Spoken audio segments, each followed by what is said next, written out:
Good morning again mga kamama! Welcome back again! Ngayon, ipagpapatuloy na natin ang ating part 2 sa pagre-renovate ng ating washroom.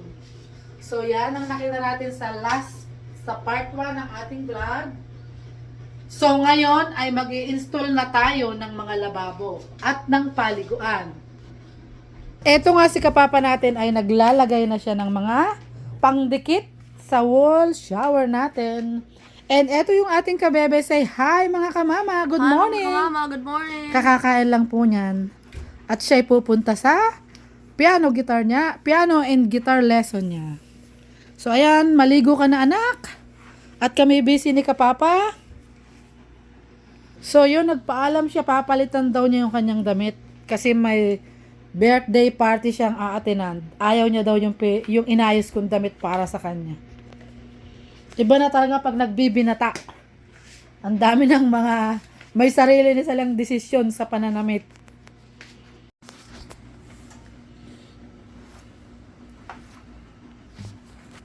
So ayan, install lang ni Papa sa pader. Yun.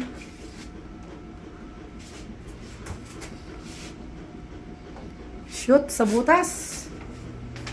Yun.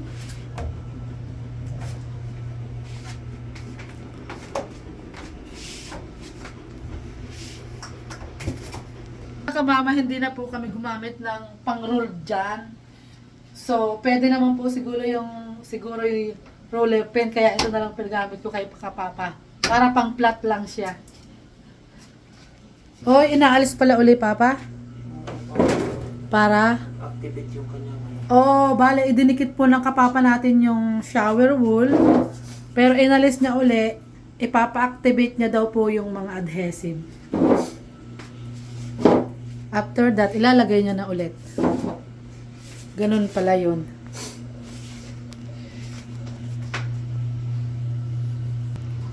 So yan, nakita nyo. Hindi. Pinadikit lang po ni kapapa natin.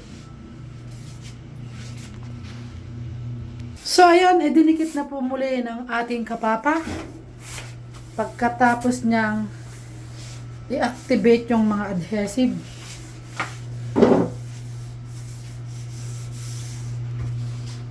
So ayan, ipa-flat na po ng ating kapapa gamit ang roller pin. Hindi ko na siya pinabili ng gamit na meron po talagang gamit para ginagamit po pang flat talaga. So ngayon, sabi ko sa kanya, huwag ka nang bumili kasi meron tayong roller pin doon. Yun na lang ang gamitin mo. So yan, di ba? Maganda din naman siyang mag-roll.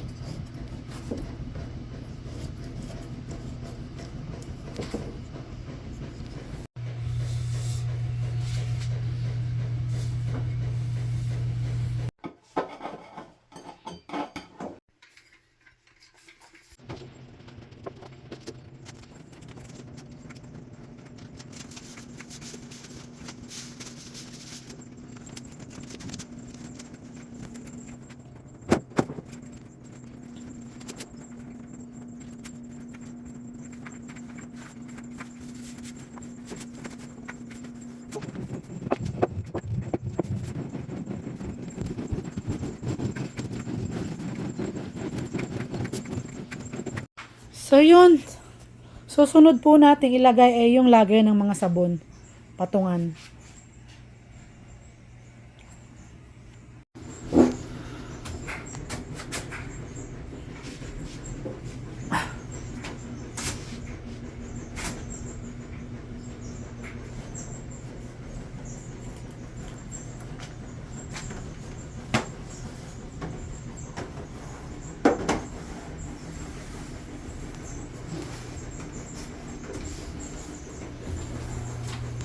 So ayan, naikabit na natin yung na lang, yung dito na lang sa pangsarado.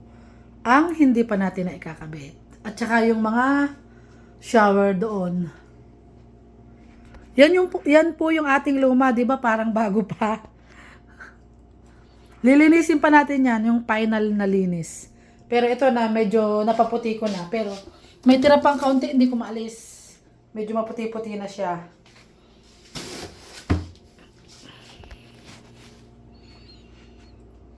Mga kamama, bali na ilagay na po ng kapapa natin yung shower wall natin. Yan. Yan. Pero hindi pa natin ilalagay yung pinakatakip kasi uunahin namin yung floor. Bali yan, nililinis ni kapapa natin yung floor kasi ididikit lang natin yung mga binil dito. Hindi na natin kailangang alisin to. Ipapatong lang po natin. Kasi kung aalisin natin to useless din kasi bato naman yung ilalim niyan eh. Kaya ipapatong na lang natin yung bago nating binil. So, bago natin ipatong, kailangan mo nating kaskasin kung ano man yung mga yan, katulad niya no. Yan. Medyo para flat siya pag pinatong.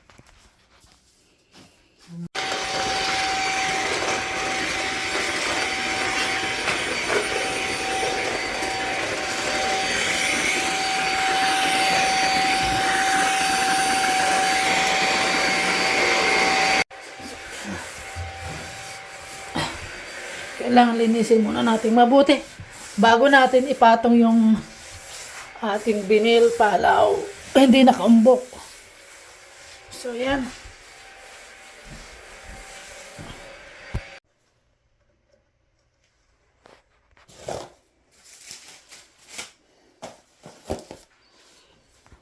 Kailangan muna namin i-remove yung inidoro natin kasi itatile din natin yung ilalim niya. So, unahin muna nating i-remove tong inidoro bago tayo maglagay ng tile. So, bago tayo mag-alis ng inidoro, mag-ready tayo ng plastic kasi siguradong madumi ito maalis na natin na ito. Baka makaamoy tayo ng Burberry perfume or Calvin Klein. Oh, no. At saka hahanap tayo ng pamasak doon sa butas. Andito na po yung perfume. Bubuksan na natin ang Burberry perfume. Ayun. So, yun. Oh. Hindi naman mabaho ah. Masyado sigurong malalim. Wala akong naamoy ah. Ilalim na. So, yan. Ang ilalim niya. So, ilagay na ng kapapa natin sa isang plastic. Ganyan pala yan. Kakatakot. Ganyan pala yung ilalim ng inidoro. Ba, kaya mo ba yan? Anong hahanapin ni ka, mama? Pamasak yan. Pamasak. So, maghahanap tayo ng pamasak dun sa butas. Para walang mahulog ba. At bumara. Ko po, matinding yon pag may bumara. So, tayong kalat, mga tools ni Kampapa, ano kayang pamasak na the best na ilagay natin doon. So, yun. Kasi, hindi na po niya gagamitin. Kaya ilalagay niya na daw sa labas. At eto na yung ilalagay namin. American Standard. Ito daw po yung in ngayon. Yung na yan. Ginagamit ngayon natin. By the way, naghahanap tayo ng pamasak. Ano kayo? So, yung tela na lang po ang pangtakip natin. At itatapon na natin pagkatapos. So, wag mo baka mapunta sa loob. So, yan, lilinisin muna ni Kapapa bago tayo maglagay ng tile.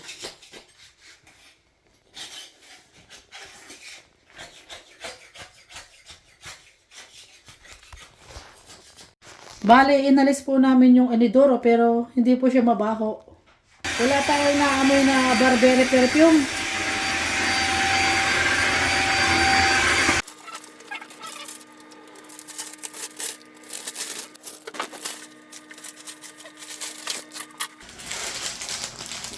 So, bali, ang gagawin po natin style mga kamama ay staggered.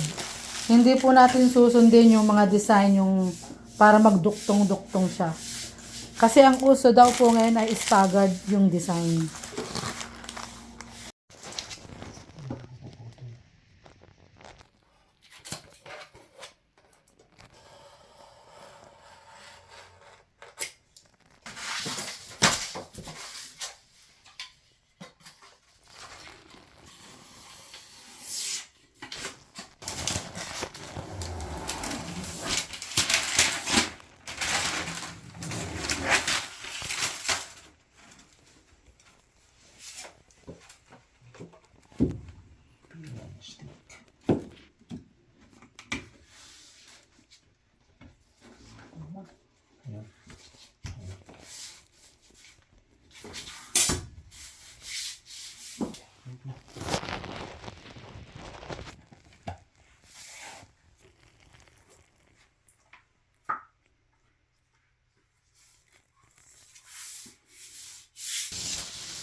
Medyo hindi masyadong pantay ang sahig.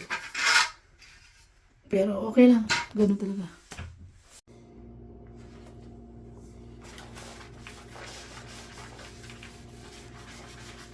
Nililinis ko po ito kasi ito yung ating luma. Gagawin nating bago. See? Nakita nyo? Oh, di ba?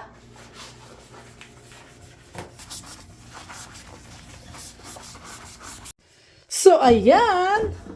Kunting-kunti na lang at maputi na uli yung ating paliguan. So yan, bumabagay na sa kulay ng floor ng ating kapapa. Kasi maitim yan dati. So ngayon nangingintab na. Hindi naman talagang bagong-bago pero para na siyang bagong tingnan. Kasi nakita nyo? Wow! Hindi pa tapos ang linis niyan. Meron pa akong mga sinasaid-said dyan sa ilalim. So, si kapapa natin ay almost done. Bali, ang natitira na lang sa kanyang mga gawain ay yung mga maliliit na natira na yan. Yan, one. Oh, almost done. May sobra pa. Kala ko kukulangin tayo sa tile. Hindi naman pala. So, yan. Mama, ang susunod po namin gagawin ay yung baseboard. Ilalagay na po ng ating kapapa. Nakita nyo ang kapapa ay nagsusukat na. Nag-cutting na siya ng mga baseboard.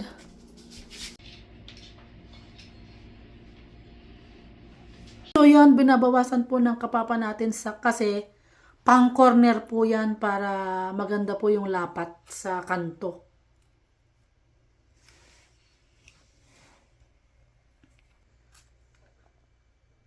Na po ng kapapa natin, tingnan po natin kung ano yung style na ginagawa niya, bakit niya kinakat, kung suswak po ba talaga yung kantuhan na yan.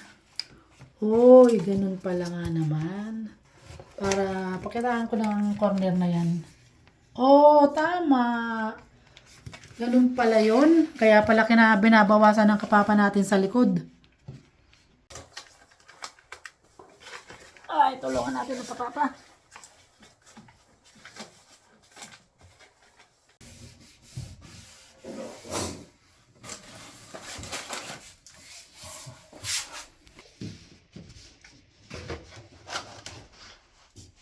Tapos na po ang ating baseboard. Kulay gray po yung ating nilagay. So, yan. Maayos na po yung ating baseboard, mga kamama. Ano na lang talaga, ang huling-huling ilalagay natin yung inidora at saka yung vanity. At saka yung dyan. So, yan. Wow! Ibang-iba na yung floor natin ngayon. See? Napakaganda na ng ating washroom. Tapos ng baseboard, anong isusunod mo? Vanity. Wow, vanity naman. ang ating isusunod, mga kamama.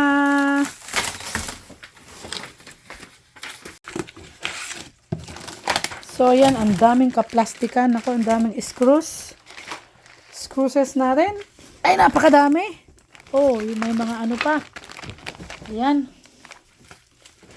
Oh, mabigat. Ito ko yan sa ibabaw muna, Papa. Kaya mo hagutin mo. Oh, wow. Ah, ayan na siguro yung ano. Ah, iyan yung ano. Sink. Iyan yung ano. Lababo. Ito yung pinakakatawan. So, yan. Pasensya na po, kamama, at napakadumi ng ating kapaligiran. Pero kung hindi po si kapapa natin nagre-renovate, ay yan po ay napakalinis. Kasi pinaglalagay ko po lang yung mga stocks natin. At yung mga damit na yan ay kaya lang po nandyan ay pamimigay ko na sa Pilipinas. Dahil ayaw ko na. Sinosort ko po yung ating mga damit, kabebe. Kaya magulo. Pero okay lang, tatapusin muna natin ang renovation bago maglinis. See, ang ganda ng kulay ng ating ano? Gray din siya. Partner dun sa ating baseboard. Tingin muna dito, kapapa.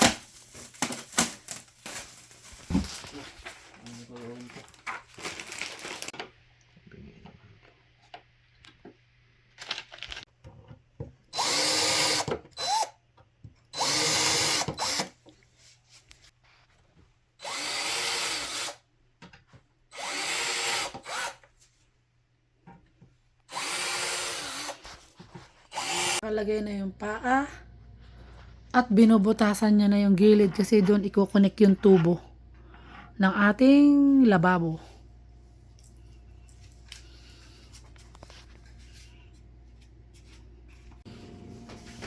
Aray ko!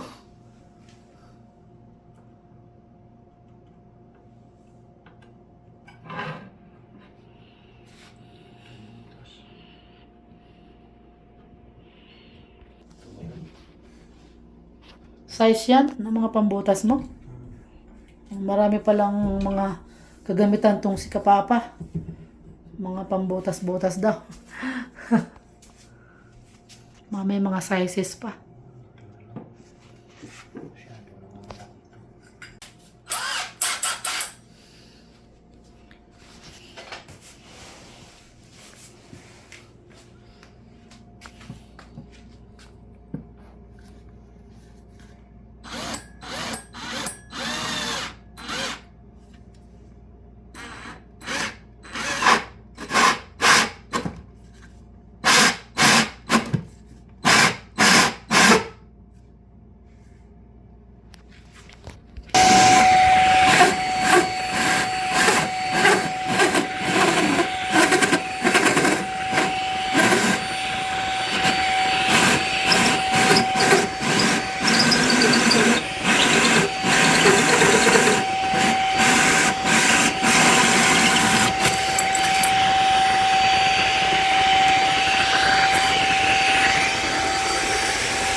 So, ayan, butas na.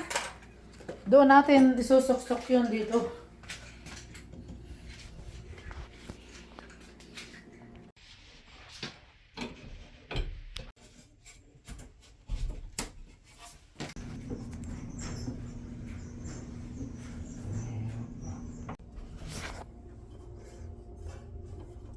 Ilawan mo nga.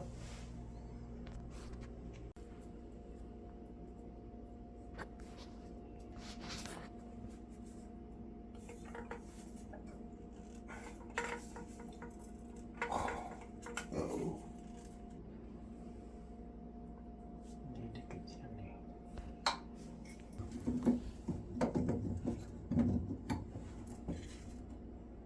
Yan mga kamama, na-install na po ng kapapa natin ang vanity natin. So yan, ang ganda ng ating faucet. At eto, ang hirap pala ikabit nito. So yan, daming pasikot-sikot dyan.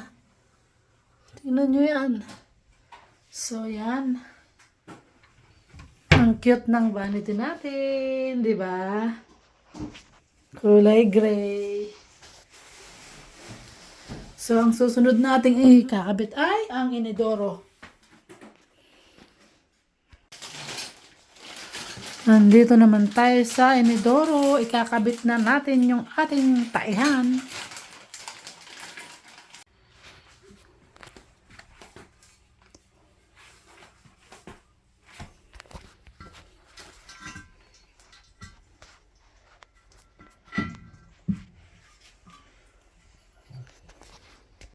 Yeah! Sukat time mga kamama. Kung level ba yung ano natin. Inidoro. Hindi pala masyadong maputi ang kulay niyan pa. Kala ko maputi. Iba ang pagkaputi niya. Ito gusto ko mas maputi. Yung kulay nito. Hindi halos pareho lang naman pala. Lagay na natin. Itatry natin ang lagyan ng tubig kung walang tutulo or leaking ba sa ilalim. Oh, wow. So, wala ba? Okay. Lumubog naman po, mga kamama. Susunod, lagayan ng tubig. Maliit nga.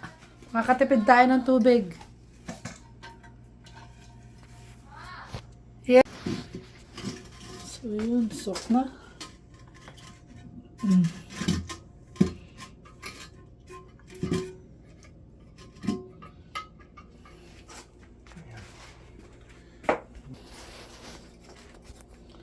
Aha, ang liwanag Hindi natin makita si Kapapa. Nagre-reflect yung ilaw.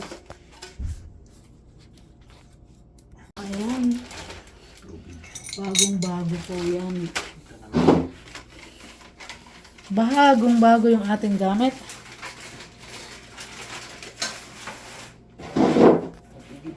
Maliit lang siya. Umupo na si Kapapa. Napagod na yata. Ayun. Yung takip naman po ang ilalagay niya. So, yan. Malapit na. Malapit na sa katotohanan. So, yan. Ang ganda ng ano natin. Bakit ito yung nakabukas? Yan. Lagyan natin ng tubig. Tingnan natin kung magpa-flash nga. 1, 2, 3, go!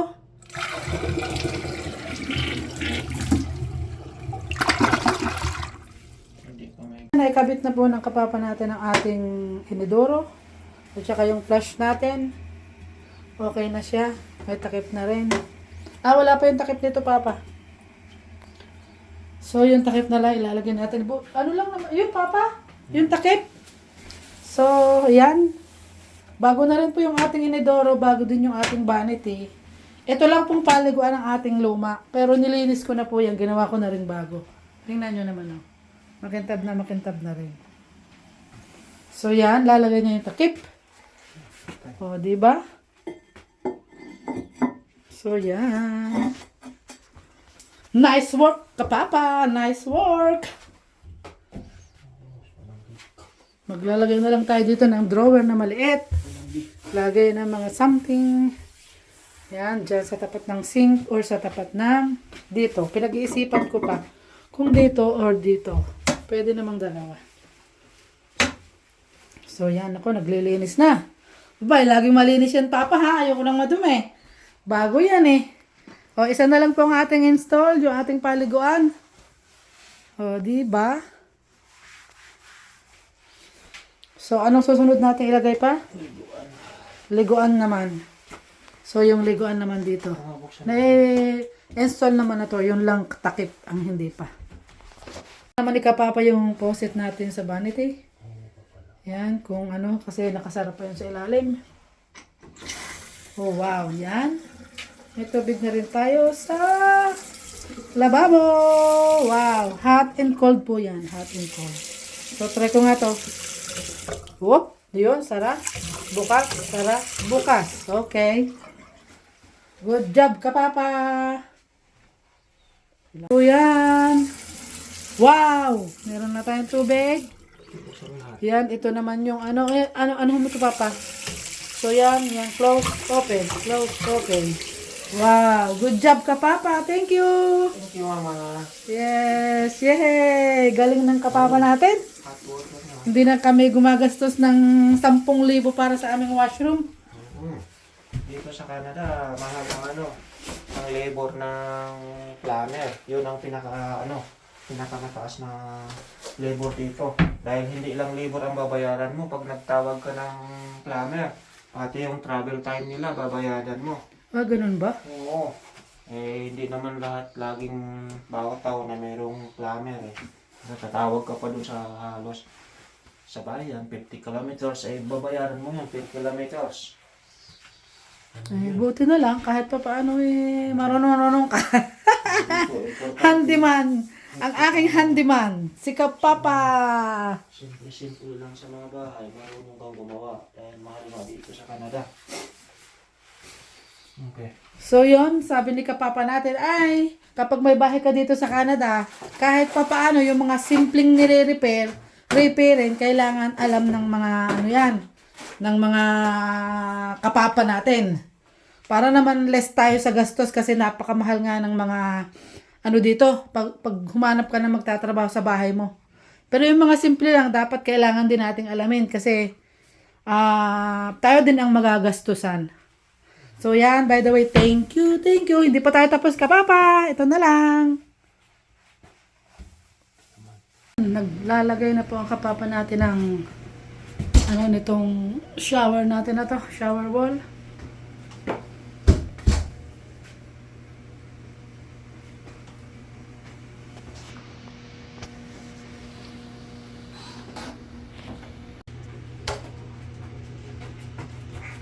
Ang bubong. Kaysa may baka ma-scratch. Na-scratch mo na nga dito kapraso. Ayan o.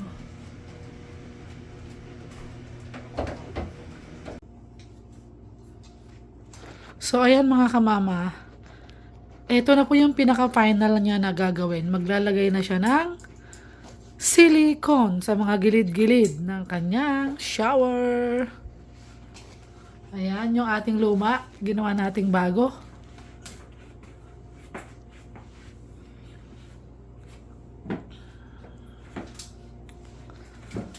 At yan, yung ating. At yan naman yung ating. Di ba?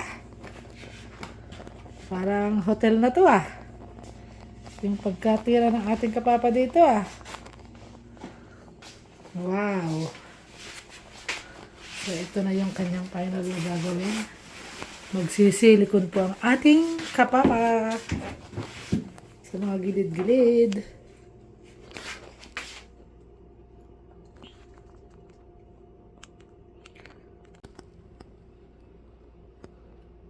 So, ayan. Patapos na po ang ating Kapapa.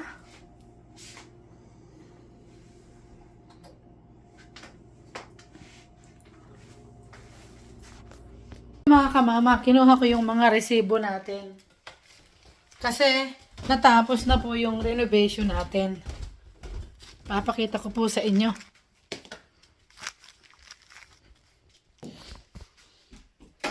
So, yan. Tapos na po ang renovation ng ating washroom sa baba, sa basement po mga kamama. Yan yung ating shower. Natapos na. Yan yung ating bowl or inidoro na yan. Bago yan, nangingintab. Yan yung vanity natin. So yan, tapos na po ang ating renovation. Good job ka, Papa! Napakaganda ng washroom natin sa baba. Pwedeng kumain.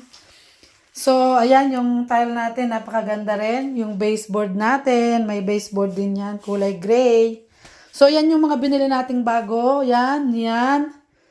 Yung tile, tsaka yung mga drywall, ito lang yung luma. At one thing na nakalimutan ko, yung ipapabalik natin dito kay Kapapa, yung lagay ng towel. At magpapagawa pa ulit tayo dito ng isang lagay ng towel. At magpapagawa din ako dito ng isang maliit na closet. Yun lang po. Pero tapos na po yung ating renovation.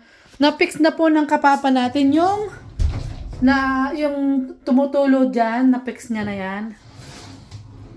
Yan. Ready to use na po ulit Mas maganda po itong washroom na to ngayon. Pwede kang kumain sa loob. So yan, bali ang nagastos natin mga kamama, upo muna tayo dito sa... upo muna tayo pero hindi tayo tatay. Ang nagastos natin mga kamama, lahat-lahat na, pati yung mga gamit, mga silicone, yan, yung mga vanity na yan, lahat-lahat po ang nagastos natin ay 1,150 kasama na itong inidoro na binili namin nung sale pa siya. So, balang hindi lang natin pinalitan ay ito. Yan lang. Lahat palit yan. At yun lang mga kamama, ang ating nagastos, 1,150. So, wala pong labor yon. Kung kukuha po kayo ng gagawa, napakamahal po ng labor dito sa Canada. At nakausap ko po yung aking katrabaho, sa kantin po siya nagtatrabaho, sa school. Magpaparenovate siya ng kanyang washroom. Ngayon, nagtanong siya, nagpakot siya kung magkano doon sa kaibigan niya pa ha. At discounted pa daw. Eh ngayon, ang sabi ng kaibigan niya, nung pinuntahan na yung washroom o sinabi kung anong halaga, ang sabi ay 10,000, discounted na. Ngayon, nagulat yung katrabaho ko. Ang sabi niya, what? Hindi na ako magpaparenovate, magtsatsaga muna daw siya na medyo basag yung lababo niya kasi, kaya gusto niya magpa-renovate din. Tapos yung floor, papalitan niya rin yung tiles. Yung ito nga, lababo at saka inodoro, papalitan niya. Pero yung bathtub, hindi niya papalitan. So, 10,000 daw yon. Discounted pa. Grabing mahal dito ng mga magre-renovate ng mga washroom. Kasi dito sa Canada, napakamamahal ng mga, like for example, carpenter, plumber, welder, yung mga nagtatrabaho sa mahihirap na mga construction, mahal po ang bayaran dito. Yung gumagawa ng mga sasakyan, yung mga nagre-repair, mahal po talaga yung bayad dito sa Canada. Yun po ang mga ang mahal ang mga sweldo, ang lalaki. Malalaki ang sweldo ng mga yan. So mabuti na lang ang kapapa natin, kahit papano medyo marunong siyang magkumpuni, magkut-kut-kut-kut kung sa bahay din lang namin. Handyman ko yon dito. Kaya hindi na ako bumabayad ng malaki. Isipin mo yan, babayad ka ng 10,000 dahil dito sa washroom na to, kayang-kaya ni kapapa natin. Oh, yung ilaw, nilipat niya dito, pinalitan niya ng iba. Kasi nandun yon. Oh, di ba? Yun, lahat, inayos niya na yan. Oh. Hindi na ako bumayad ng 10,000. So, good job ka, Papa. Yan, napakaganda ng washroom natin. Pwede tayong kumain. So, thank you for watching mga kamama. Hanggang doon na lang po yung vlog natin for today. Don't forget to like and subscribe to Kamama Pa Vlogs. Bye-bye for now mga kamama!